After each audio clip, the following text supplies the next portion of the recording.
All right, Bob, go ahead and introduce yourself and we'll get started. Good afternoon. My name is Robert. Middle initial is F. Lyter, L-Y-T-E-R. I was born and raised in downtown Harrisburg on North 10th Street, which ran from Market to State. I lived at 19 when we were born, and during World War II, we moved from 19 up to 55 North 10th Street, which is directly across the street from where the PP&O plant is, yet it still has the two high stacks. Okay. Consequently, I'm also love of railroad. I used to be able to sit on my front step or lay in my bed in the middle room upstairs and watch the trains because we had an open spot across the street and I could see the trains going by. I knew them by time of day as they went by. I'd lay there and watch them. I had the opportunity. We had roomers on the street. I would go over to the railroad with my father, and they'd take me over, and I'd ride the double-headed K4s while they made up the trains that came in from Baltimore, Washington, and New York. Put them together. They'd take me off the engine, take me back to my dad, and the train would take off for Altoona and Pittsburgh, Chicago, St. Louis. It was great. So that's where I get my thing with trains from about age 3 or 4. Right. So I've been at my train, so I'm still not nuts, but I still love my choo-choos. Right. Okay. You're probably interested in the fire department end of it. I started out with the Mount Pleasant Fire Company as a volunteer back in November of 1958. I was an active volunteer, even into the point of being a second lieutenant at one time. I left there and joined the Harrisburg Fire Department after I was rejected, I think about 2 times, by Chief Robert Halsell, M. Halsell. Dave Halsell's grandfather. Right. Was rejected about 2 times. And then one day he came over and says, we're taking out, I worked in the Traffic Engineering Bureau, which was only across the hall. I designed intersections, traffic lights, sit out in the cold rain and whatever, doing traffic counts for when we converted downtown Harrisburg from 2-way streets to 1-way streets. Okay. And also like 2nd Street and Front Street, which were all 2-way streets to 1-way streets. I can tell you, they were 2-way. They were all 2-way, and we converted them from. I was involved in converting them to 1-way from Foster Street to Division. What was the reasoning for that? Just to make it more grid-like? Well, no. If you think about it, just offhand, take 500 vehicles an hour going one way on one lane, going north, Front Street, coming south, one lane. So our capacity was 2 lanes up, 2 lanes down. That was 1,000 vehicles per hour. Well, we converted it to 1-way. That made the street a 3-lane street. So now we're up to 1,500 vehicles an hour each way, right. And that's the way it still is. Right. And now this mayor wants to change it back to the old way. So we're going to go from 1,500 vehicles an hour, just for figure's sake, down to 1,000 vehicles an hour. You're losing a lot of capacity. Right. It just don't work, but some people are stupid and don't know how to do math. Anyway, I was in the Traffic Engineering Bureau until I went in the fire department, the paid department, in February 13th of 1965. Now, February 13th rolled around, and I started on the fire department, but I was one of the oddball few. I got to start a week later, actually. I got married the same day I went on to the fire department. So I went to Chief Halsell, told him, I'm getting married the 13th of February when I'm supposed to start. I'm getting married. I want to go away for a honeymoon. I'm not coming to work. He says, we can't do that. You got to come to work. I said, well, I'll tell you what. Right across the hall is where I work at the Traffic Engineering Bureau, and I'm transferring over. I either take vacation with you in the fire department, or I stay in the Traffic Bureau for another week and take my vacation, which I already have earned, because I have it coming to me from the city, regardless of where I'm at. He kept looking at me. He says, I can't do it. Can't do it. I says, well, good. I'll just stay at Traffic Engineering Bureau. When that's up, I'll be over a week later. He looked at me and he says, You little son of a gun, you. And I was just a little Bobby at the time. And he says, you little son of a gun, you. He says, you drive a hard bargain. So he says, I'll tell you what. I'll let you take vacation the first week on the job.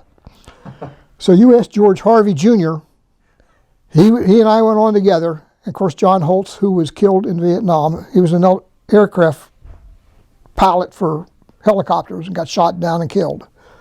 So it was George Harvey Jr., which he and I come on together. If you ask him, he'll tell you that, Lyter didn't come to work on his day he was supposed to start. He took a vacation already.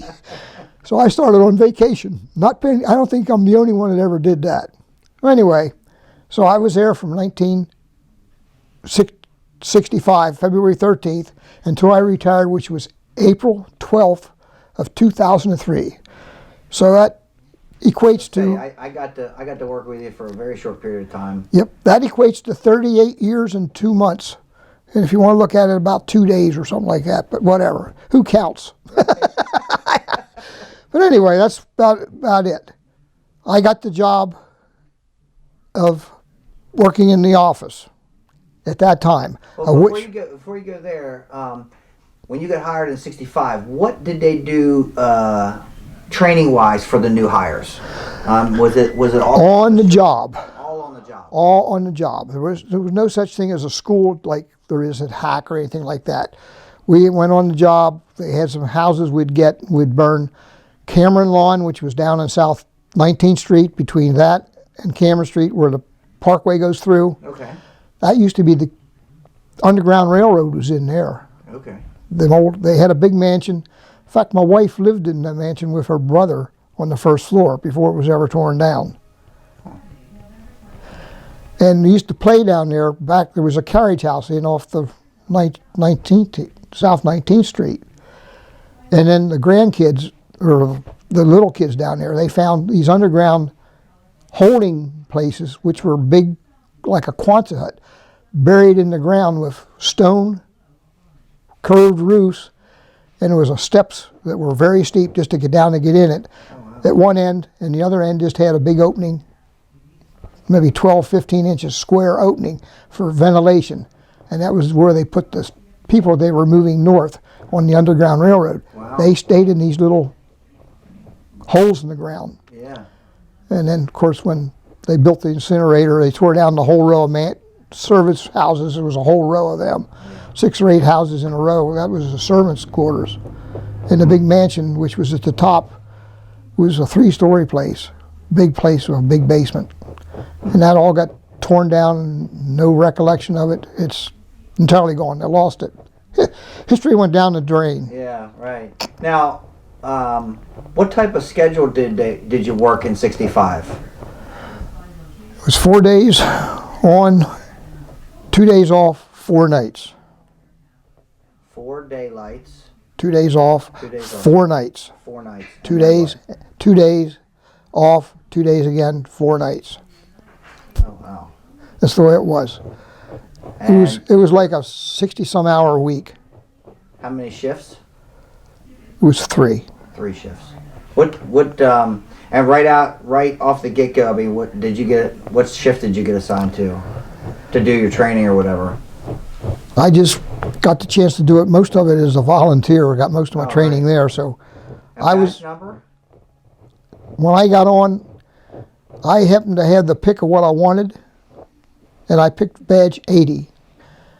I was... Oh, the Mount Pleasant. Yes. I always bugged it. Those of us who belong to 8, and you probably heard things like that, you got an 8 tattooed on your butt. Right. Well, guess what? 8 was taken, so I picked number 80, and I had it for the entire 38 years and 2 months that I was on the job. Right. And you also assigned, if there was Mount Pleasant members that got hired, they got an 8 related. If there was an 80 badge open and somebody belonged to Mount Pleasant and came on the job, they got an 80 because I assigned the badge numbers. Right. I had the control of that. Right. They gave me control of a lot of stuff. Right. Which maybe they were sorry. We always joke that the office administrator is really the extra chief in the office. They really, I mean, you even a little bit of time I was there when before you retired. I mean, you the day-to-day business, it was you. You did everything. Unfortunately, I have to agree. Anything that came into the office came through me. Anything that went out of the office went through me. Usually, the chiefs knew who I was, what I could do. I did the scheduling. I did the payroll. I did the billing. I paid the bills, we'll say that, or approved the bills for payment, which were paid out of another office. Right. I did all that. When a new person came on, I supplied the badges, picked them all out, and worked with the chief, and we assigned them to what platoon they were going to go to. And that was down through the entire career that I was on the department.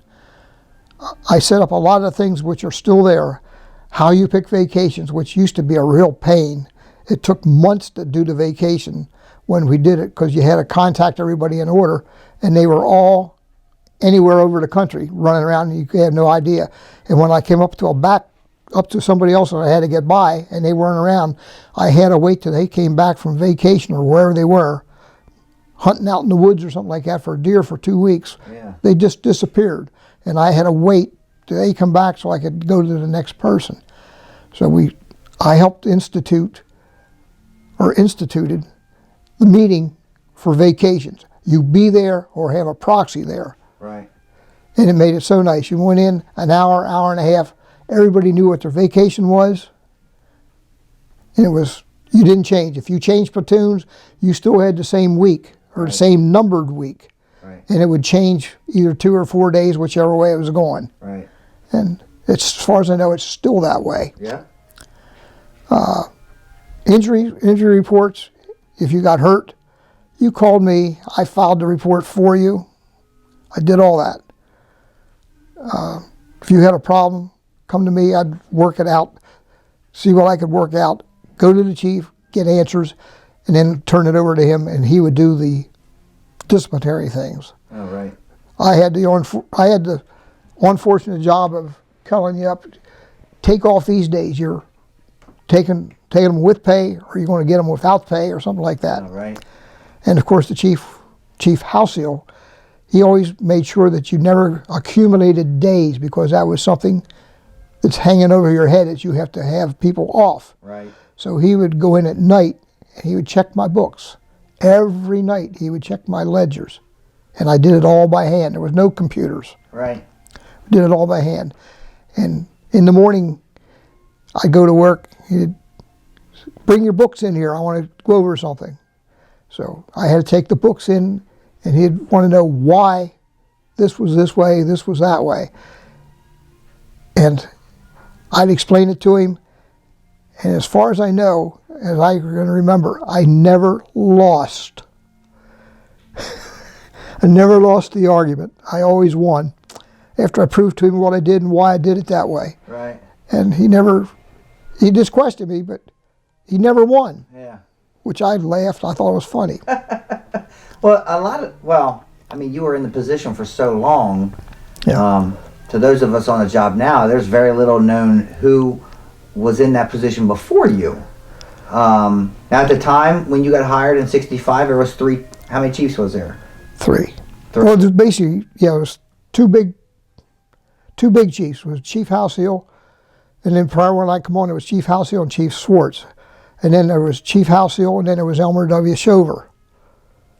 And then eventually they picked up Charles A. Henry, who left to become State Fire Commissioner, right, which I worked for all of them. And then, of course, there was Jim Ellicker, John Peace. Oh, my. I think I had 8 chiefs in all.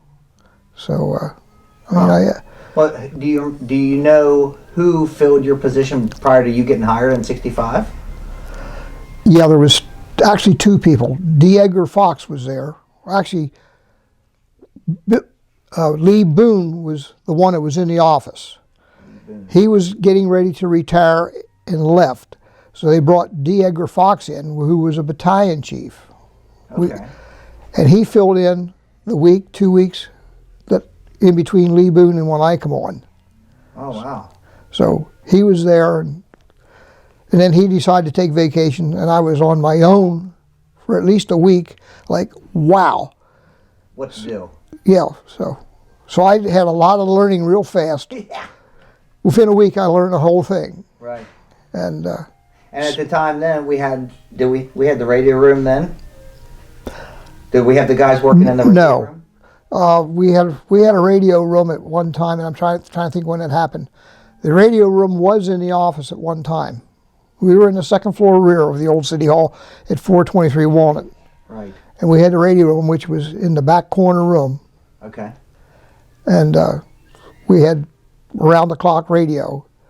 But when we had to call the stations, we had to get the operator downstairs in the alarm room on the first floor.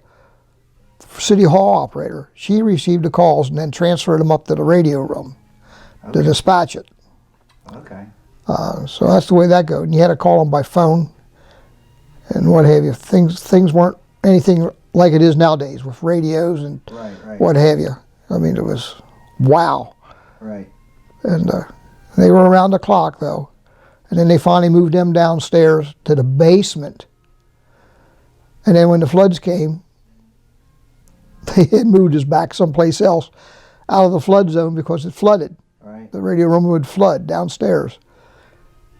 And then we finally got up into what was the alarm room on the first floor. And that was a built comm center. That was the first comm center that had police and fire sitting side by side with just a divider. And at the current 123 Walnut? Yes. Yes. No, 423 Walnut, the old City Hall. That's still old City Hall. The old City Hall, this was. We didn't have the new modern comm center until they built the new City Hall on Market Square. Yeah. And we also got into the old building, which was a PP&L or a UGI building. I think it was PP&L building. Used to pay bills in there for PP&L at one time. Okay. And that's now 123 Wall Street where the new comm center was. And the fire, we had a little spot in the back corner. We had a corner. Police and fire was in the same area. It was 3/4 police and 1/4 fire. We were in the back corner by ourselves, kinda. Yeah. Pushed in the back. Right. But that's where we were. And that was manned 24 hours a day. Yeah. And the police would help out, But it got to be boring at night. There was nothing to do. I used to take models along. And when I worked the radio room as an overtime slot, I'd usually 11 to 7 or something like that. I'd take something like a model along and sit there and work on it. Yeah. They didn't really care as long as you were awake. Right. So you needed something to keep you awake. So I did that. Huh. And if they had openings, they filled it like overtime. Yeah. The radio room did all the... When it was upstairs, we got into the overtime situation. I'd sit down. I had a list of order that I would call from. Right. And we'd come down through that list. If you got called and took it, you went to the bottom of the list, and everybody else just moved up one. Right. And when I'd do that during the day, if I couldn't get them, I would give that over to the radio room, and they did the calling in the evening and at night. Mm-hmm. So that's how you knew when your phone rang at night. It was usually the radio room calling because it sure wasn't me. Yeah. So, I mean, they did all the calling for me. They were tremendous help. Yeah, I remember them calling me when we still had the radio room. At night, they would, if there was a call off, they would call out and fill those spots. And now the battalion chief's got to do that, which that's a pain in the butt. Yeah, they had the list of what I made up and how to go about it, to do it by seniority on the list. And they knew what to do. They had a list to work off of. So we had something that was always current at any time. So because it was always changing. Yeah, constantly it was changing. So nobody ever really got beat. Yeah. Somebody will surely argue that, they got beat, but nobody ever got beat. Right. Unfortunately, I was about as honest as you could be. They used to hate me, but when I left, everybody was not really sad to see me go. They all congratulated me and sorry I was leaving. But 38 years is a long time. If you're going to be anything, Bob, you got to be consistent. And you were rock solid consistent. How about holidays? the month prior calling in for holidays. Oh yeah. I used to tie the phone up, okay, that you could only answer, one phone would ring. I tied the phones up that you couldn't call in except for one phone. And I tied that one up, and at 8 o'clock, on the stroke of the beep on the radio, I listened to a radio that had a beep on it for 8 o'clock. Okay. And I would open up the phone, and then they just came in, and I was able to handle about usually 4 calls a minute. Okay. And then somebody would say, I want to do this. I just hang up, call me back. I don't do anything other than days. Take the day. And I hang up on him. I just cut him off. Next phone. About 10 minutes, it was over for the entire month. Yeah. So they knew exactly where they were. Yeah. And they'd call in. And then I'd go over, anybody had a problem, they'd call in. For 10 minutes, it was fast and furious. Yes, it was. 10 minutes was heck. And I had a chief come in one day, says, I'll help you out. I says, don't you touch the phone. He picked up the phone, took a call. I says, now, you got a problem. Tell me where that fell in line with my sequence so I know that somebody got the right spot. Right. I said, don't you ever, and this was assistant chief, don't you ever jump in on my phone calls and ruin my system. You know, he never did it again. Yeah. I gave Who was him, that? Do you remember? yes, Chief Barry Jr., Charles, Chief Barry, yeah. Charles Jr., Yeah. the one that lives up in northern Harrisburg. Yeah. He thought he was going to help me out, and he just screwed me right up real fast. Yeah. So I jumped on him enough Got it that straight. got him straightened out, and he, sorry, I thought I was helping. Yeah. I appreciate it, but don't do it, please. Yeah. You just beat somebody out of a call that might have been a couple seconds ahead of the guy that you left to go. So it stopped it and put it back to an even keel again. Yeah. But the first 10 minutes of the first day of the month, Oh, yeah. if it was not a weekend, which we didn't do it on the weekends, it had to be Monday of the first day, or it could have been the second or the third day, depending how the calendar worked. And for people that'll watch this video, if we have our vacation, we would take a whole tour off. If you wanted a single day, you had to call in for a holiday. You had to call in for a holiday. And The month before. Just so people listening, they understand. If you wanted a single day off, you had to call the month before the month You you could were requesting. you could call at any time, but it had to be at least a month, no sooner than a month before. I mean, you couldn't call in July and ask for January of the following year. Right. No.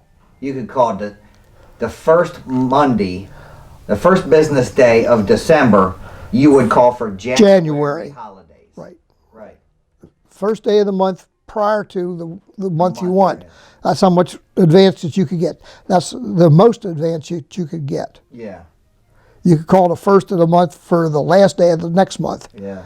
So you could get about a 60-day head start. And they went down, and I logged the time you called, the date you called, and the time you called. Every time. Down to the minute. Yeah. And I had the sheet that I took the logs off, took it down on. So I could always, because usually I'd have 3 and 4 names for that minute. Oh yeah. Yeah. And I put them in the order that I took them. Never lost. Some didn't like me, but that's the way it worked out, and it was the fairest way I could ever come up with. And What was nice, on our end, we knew what to expect. Yeah. I mean, you were, like I said, rock solid, consistent. It was the same every time, and the guys, I think, appreciated it. oh yeah, Not knowingly did I ever screw somebody. yeah, yeah. And if you're gonna be anything, you gotta be fair with everybody, and it was just, yeah, it worked. And Good. I really never had anybody complain. They understood the system. They learned it real fast. And they never they never really complain. Oh, they complained, but they lost, I mean, you come in, I'll show you who called, and I can show you the times Right. in the order. Right. Because I kept a piece of paper till that month was settled. Yeah. And then I'd destroy it. Yeah. I thought I was as fair as I could be. And I worked with the union when I did stuff like this. Barry Buskey was one of the ones I worked with, and we worked it out. That's how we got to the vacation meetings. Instead of going through the month of calling people. Right. We one meeting and done. You be there or have a proxy. We worked that out, and it worked out perfectly. Everybody loved it. They moaned and groaned when we told them this is the way it was going to be. Something was changing. Yeah, it was changing. But when they had it happen, they loved it. I only ever had one guy that came to a meeting, picked his vacation, got down to his vacation spot. I got my vacations. Can I leave? And he left the meeting going on vacation because he picked the same week we were picking. He says goodbye and out the door. Denny Dutenhofer. Denny Dutenhofer. Okay. He was there for his vacation, picked the week he wanted. He got his vacations, and there was nobody else that could get a hold of him, beat him, Yeah. at that time. He says, goodbye, and he was gone. He left the meeting for vacation, and he was gone. It was funny. Yeah. Of the 8 chiefs that you worked for, any of them that were really hard nosed or really just stand out? Anything? Chief Halcyon was not hard nosed, but he was very strict. Yeah. He was a very strict person, but he had a heart in him too. Right. He was there for about 2 years, and he came out to my desk one day, pulled up the chair beside the desk, sat down, and said, Robert, I'm dying. I won't be around long. And that was the end of him. Huh. Wait a minute. Wanted he to be confident to me. And he was gone within a month or two after that. Oh, wow. And like I say, that's Dave Halcyon's grandfather that was on the job, who was a lieutenant, gave it up. He was a lieutenant? Dave Halcyon was. Yes. Dave Halcyon was, yes. Yes. But Pap Halcyon, Dad, grandfather Halcyon, was who I came on underneath at the time. Nolan Ziegler was the mayor. Nolan Ziegler? Ziegler. Okay. He was a member of my church at 15th and Dairy, and when he died, I was the acolyte for his funeral. Oh, wow. So, well, since we were talking about Chief Halcyon, we'll just go right into the door scramble and the patch. I'll let you tell the story, but also talk about the previous patch and why you wanted to change it. Well, the previous patch that I remember seeing, I never got to really wear one of them. It was on the sleeve of the overcoat, and the overcoat was one that was down to the knees. It was a gray patch with a dark blue border, and the lettering on it was dark blue lettering, HFD. Of course, Halcyon was the chief at the time, and they called it Halcyon Fuddies Duddies. So the patch was removed. He didn't like that, because he didn't like that Halcyon's Fuddy Duddies. Right. So that patch was ordered off the coats. It disappeared. So they just wore long boots and the coat. Yeah. No, I mean, this was the top coats for dress. Oh, right, okay. They were good and warm, I guarantee you. Yeah. And then later on, you could have them cut down and make them into like a car coat or something like that. And they were wonderfully heavy coats and warm. You never got cold with them, I guarantee you. They were good. Well, anyway, we were without a patch. So they talked about a patch. So I sat down and started doing, I was a draftsman. I worked across the hall in the Traffic Engineering Bureau as a draftsman. I did that from 1957 when I got out of high school until I came on the department, which was in 1965. Right. I had a couple of years away. I went to postgraduate school to go to college for, you wouldn't believe it, be a ministerial student. I went down to Lebanon Valley until I ran into a Greek teacher who says, you have to learn Greek. I was part of the course.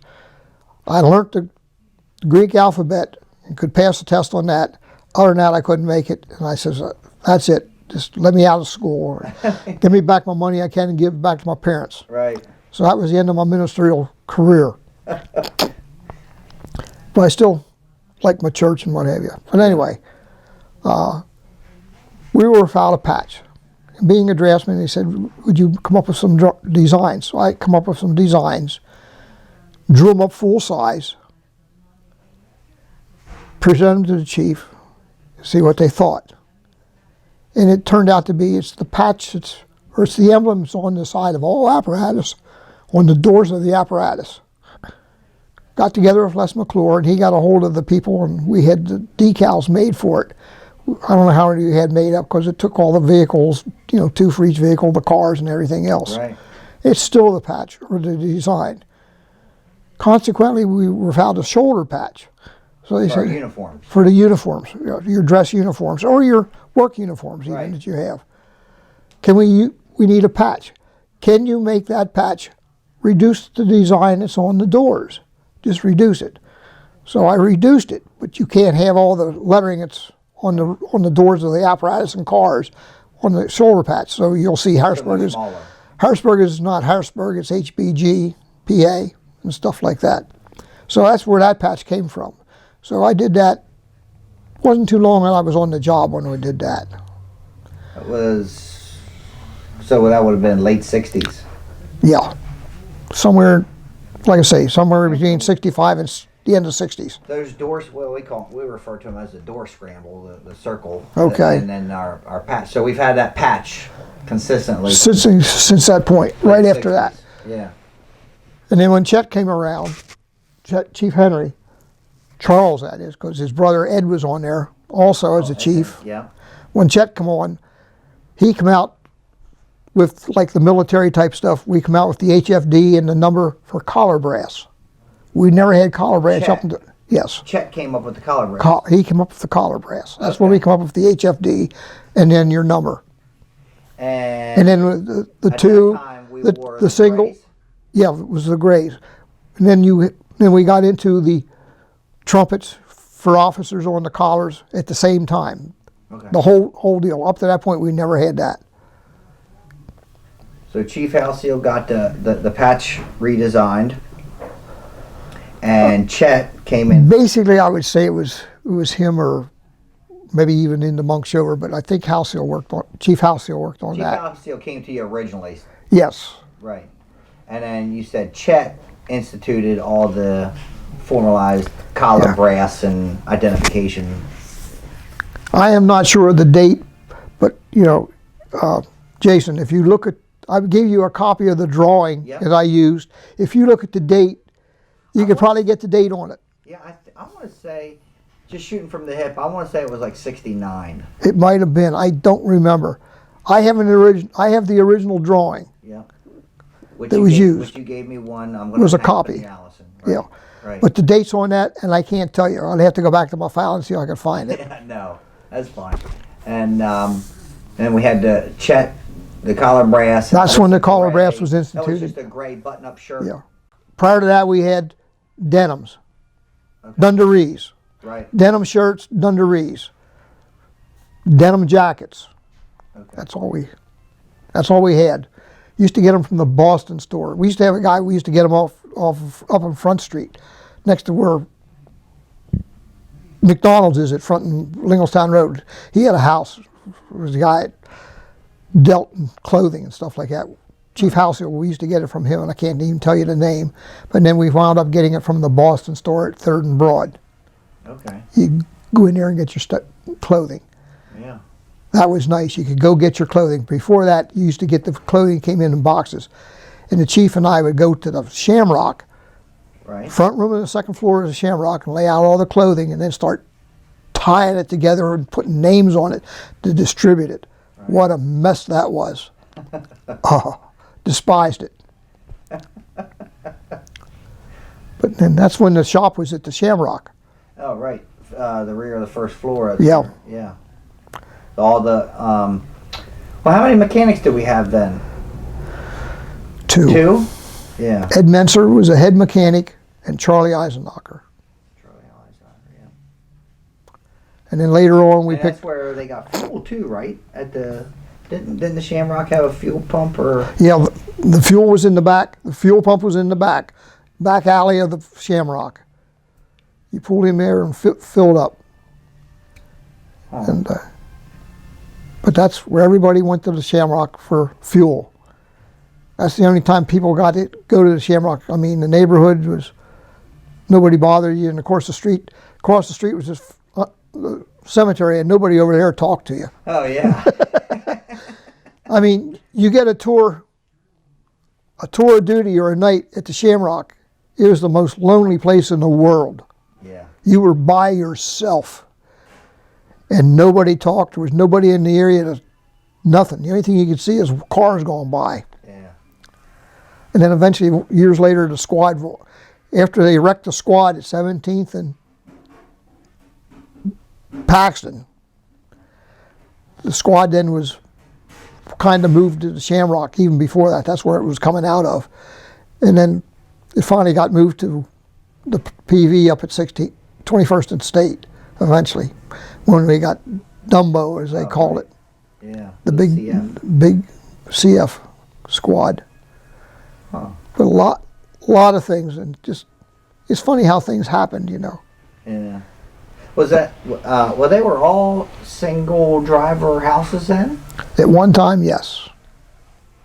But that one, I mean, and I don't know, I mean, I've heard a lot of the older guys say that house was just spooky, or they just hated being there by themselves. Yeah. And Most of them did. and a lot of the other houses, they were by themselves also, but I guess At they were one in time. different parts of the town.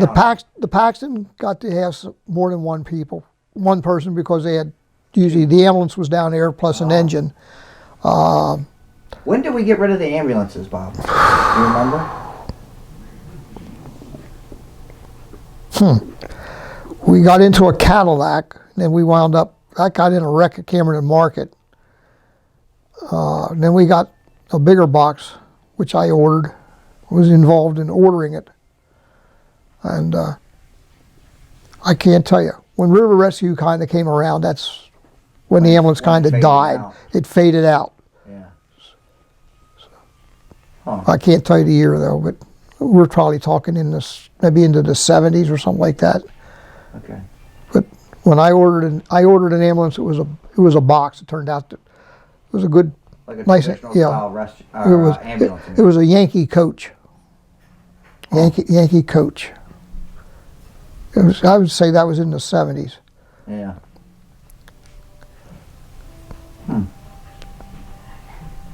But we had a good time in the department. It was a good job. I enjoyed it. It was different basically the same, but different every day. Yeah. You never knew what was going to come up. And the chief gave me pretty much, go ahead, do what you got to do. If you got a problem, see me, and I'll square it away for you. Yeah. And I imagine after 38 years, you pretty much, you figured it all out. You just handled most of it by yourself then. Basically, most of them probably would not like to admit it, but yes, I did. Yeah. And I wound up doing it unknowingly, that I was handling all that stuff. But I think I always made the right decision, and I'd run it by the chief, and I got the approval. If I already did it, I go back to him. This is what I did. Yeah. He said, I'll back you up. I'll stand by you. I don't recall of him ever saying, you didn't do it right. Right. I never had to go back and correct anything that I know of. Yeah. And when I left, I think everybody appreciated what I did. Oh yeah. And well, you still, even to this day, you're the recording secretary or treasurer for at least a couple different groups. Well, I've been financial secretary to Mount Pleasant for about 58 years now. I didn't realize that one position that long. I started in January of '61 as financial secretary at Mount Pleasant, and currently still am. That's fantastic. I was treasurer for our union, 428. Yeah. I think 14 years. I gave it up when I retired. I joined the Retired Men's Association, and I'm treasurer for them since I joined, and I'm still treasurer. One of these days, somebody else is going to beat me out, and I'm going to sit back and relax. Maybe I'll die. I don't know. I think that might be the call. That's called the exit. Yeah. Permanent. But anyway, I enjoy everything I've done, and I think I have no enemies in the department, at least that I know of. I think I've dealt everybody fair and square, and I think they felt they were dealt fair and square. Yeah. Especially even if they didn't get what they wanted. But I could prove that, by the way it should be done, was done the right way. Right. And hopefully it continues that way. I don't know if it does or if it don't. But like I say, unfortunately I walk into a station nowadays, the only ones I know are the old ones, and they're all drivers basically. Otherwise, most of the people who are there, I don't know. Yeah. But I'll say who I am. Oh, I heard of you, Yeah. Like, oh my, good or bad. Yeah. And they'll usually say, good. So it's funny. I just kind of laugh, but evidently I put out a reputation. But I was fair, and I didn't change my thing. Yeah. I ran it by a system that I set up, which is, as far as I know, still being used. A lot of it, yeah. I mean, pretty much. There's a couple things that have changed, just very little though. I mean, the schedule, the vacation picks, calling in for the holidays. I mean, it was just, quite frankly, it was done that way for so long. I mean, you set the standard basically over 38 years. I set it up, it worked, and it worked fairly. Some didn't like it, but when they sit down and thought about it, it was as fair can be. Right. I didn't try and screw anybody at all, and I don't think I did. Yeah. And I could back it up with I kept paperwork. Everything I did was paperwork. Yeah. I did it by ledger, big ledger. Talked to Dave Halcyon, who got hold of the books at the Fire Museum, my ledgers. They were in books that are about 6 to 8 inches thick, a page for each person, and each page contained 2 years. And I wrote real small on each little block. It was 31 blocks per month, 12 months wide. Huh. And I wrote in there whether you were day, what you were on, whether you were off, whatever, all in them little blocks.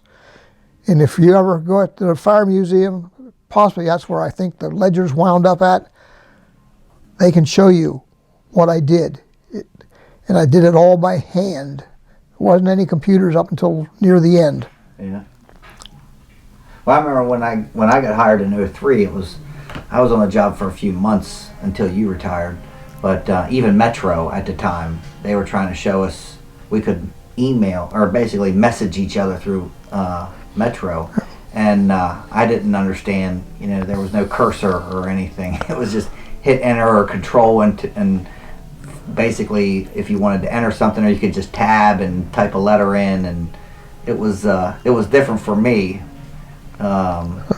getting used to that. But and we still use Metro. Okay. They can't get away from it. They don't know how to get the information out of Metro to update in newer style computer programs. That was probably Bob Morrison's design. Yeah. Yep. Yeah. When computers came into the city, Bob Morrison was in the administrative end of the city, and he set up all the computers. And I think he was probably one of the ones that knew what was going on at the time, and he got it set up his way. Yeah. Like it or not, but he did that. Yeah. I think the big thing is all the police calls, everything, all payroll, everything is put in Metro, and they don't know how to get that the years and years of all that data being saved in there. They don't know how to get it out of that to put it in anything new. So we're still using Metro. That's the reason why I like doing everything on paper. That was before computers, right? But I did it in paper. The paper is still there. The computer, you put it in there, you push the button, and you hope it's there. Right. And if somebody deletes it, it's gone. My paper is still available. Yeah. You might laugh at it, but it's still there, Yeah. black and white. Tried and true. Yep. Pencil works all the time. Computer don't. Right. And I'm a firm believer in that. Pencil works all the time. Computers don't. Right. And I still go by that at home even. Really. I feel it was right. It worked. Yes, it did. Well, is there, I mean, you're free to talk about whatever you want, Bob. Is there anything else you want to commit to the record, if you will? Or any stories, anything? Oh, I got all kinds of stories, but not really. I remember a lot of fires as volunteer. I remember a lot of fires, big fires that I got involved in as paid personnel. It was like coming to work with Larry Starner. He used to live down the street from me. He had a car for inspector. We'd travel together. And the day that the Vernon... He was a fire inspector? Yeah. Okay. He only lived 5 doors down. I remember the day that they said about the Vernon Industrial burning. There's a fire that everybody said, when that burns, we want to be there. And I made up my mind, we want to be there. And I'll tell you what, we could see it from Dolphin here on the way down along the river. And I went there, and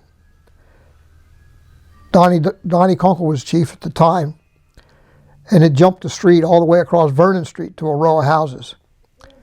He told me, he says, you take a crew over there and they're yours to worry about. I wasn't even an officer. I was nothing. I was just a plain ordinary me. He gave me a crew of about 4 guys, and we went over there and started working on the houses across the street that were burning. Yeah. The fronts of them, balconies and whatever's up there, you know, was burning. It jumped the entire street of Vernon Street. Yeah. Huh. But I remember them, the TRW. TRW fire. Remember that? Got there. I was at Station 8 at a meeting when that came in. And Wes Smedley and I were riding up together. And we cleared the arch at State Street Bridge, and the sky was just red. And like, oh my gosh. And we're going to be there. It's like years and years ago when the ward, 6th and Verbeck and what have you, when that burnt, 6th and Broad burnt. Riding across State Street Bridge, you'd scan the sky and you see it just jumping. You say, oh my gosh, we're going to be here for the night. We're going to be here for a while. And of course the old dump up at Wildwood, where Hack is now. Yeah. A lot of younger guys don't even realize that used to be a dump. You'd come, Chief Halcyon, come out to me, he says, where's the extra men at?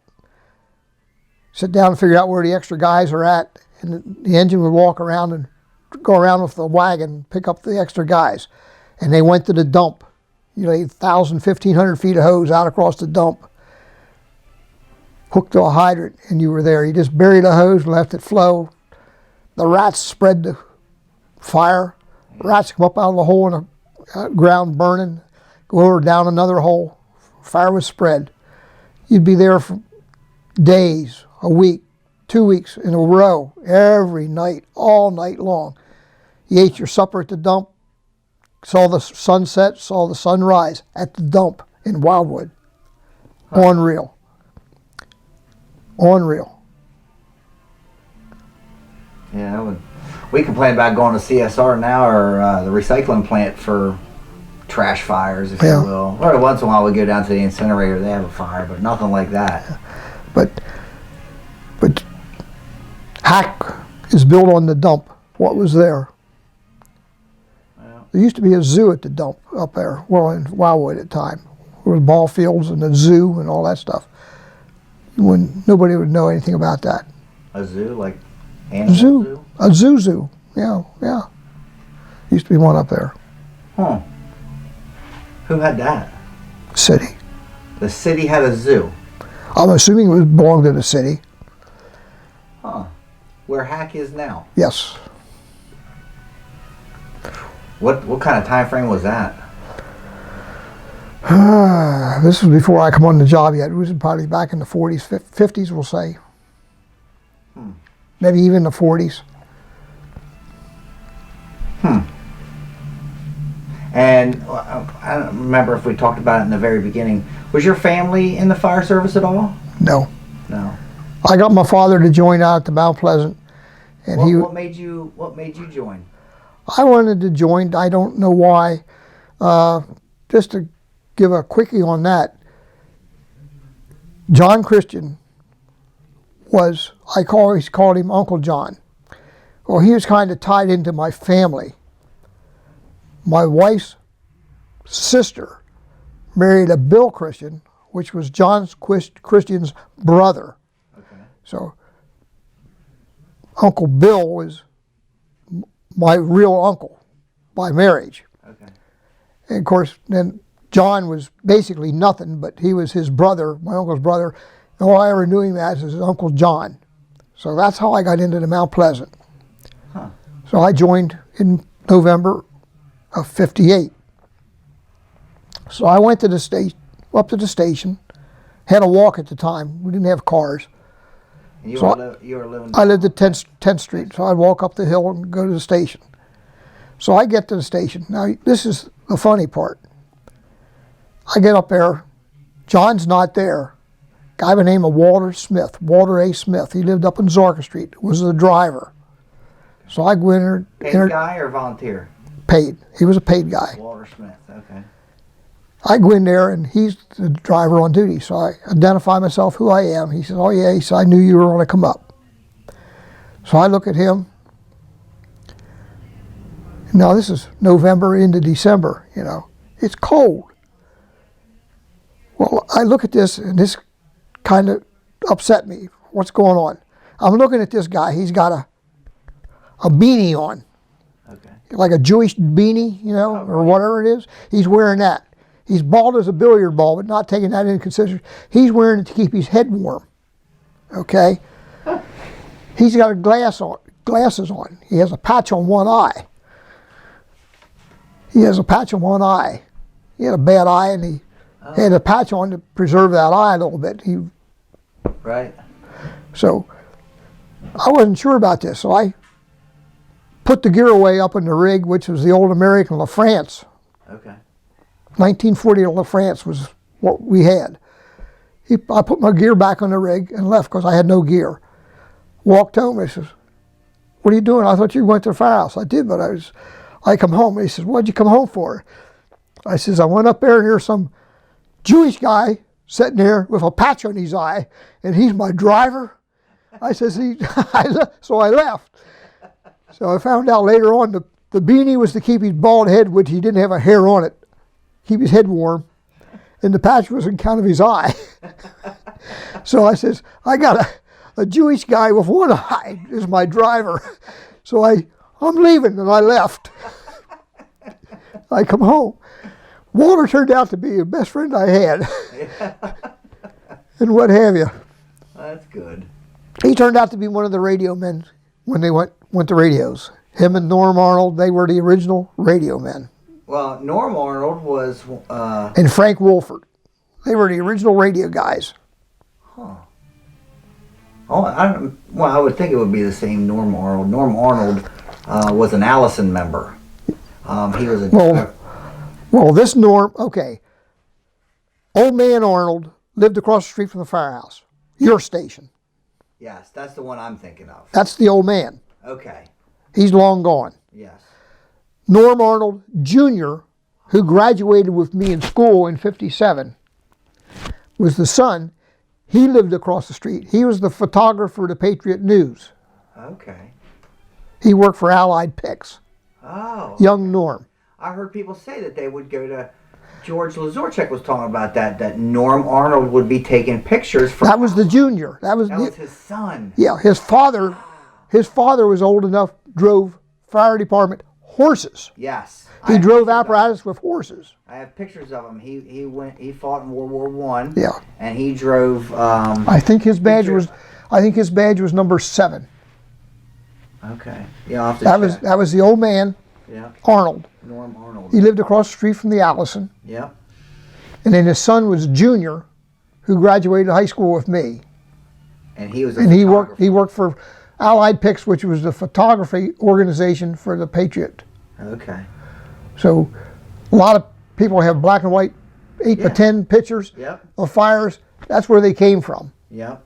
Because Allied Picks. Norm always supplied them. Yeah. He supplied them. Huh. A lot of people had them. Yeah. I have a few. But that's a connection there. And Norm, like I say, has passed away some years ago. Yeah, it's good. That was good. I didn't realize he had a son that was a junior. I'm glad He was you a clarified junior. that. That was the one that worked at the Picks, doing the picture. But the father, they both lived across the street. Yeah. Right, was it about 312 or Yeah. something like that, Yep. 314 or Old something like that. Victorian there, yeah. Yeah, right straight across the street. Huh. But Dad, the father, drove horses. Yeah. Fire department, horses, apparatus. That's how old he was.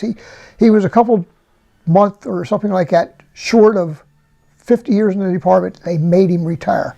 That's when they put in the thing of you had to retire at 65. Yeah. And he, Halsey, Frank Wolford, I think, was one of them. And You got to a certain age, you had to retire. you had mandatory retirement, 65. Wow.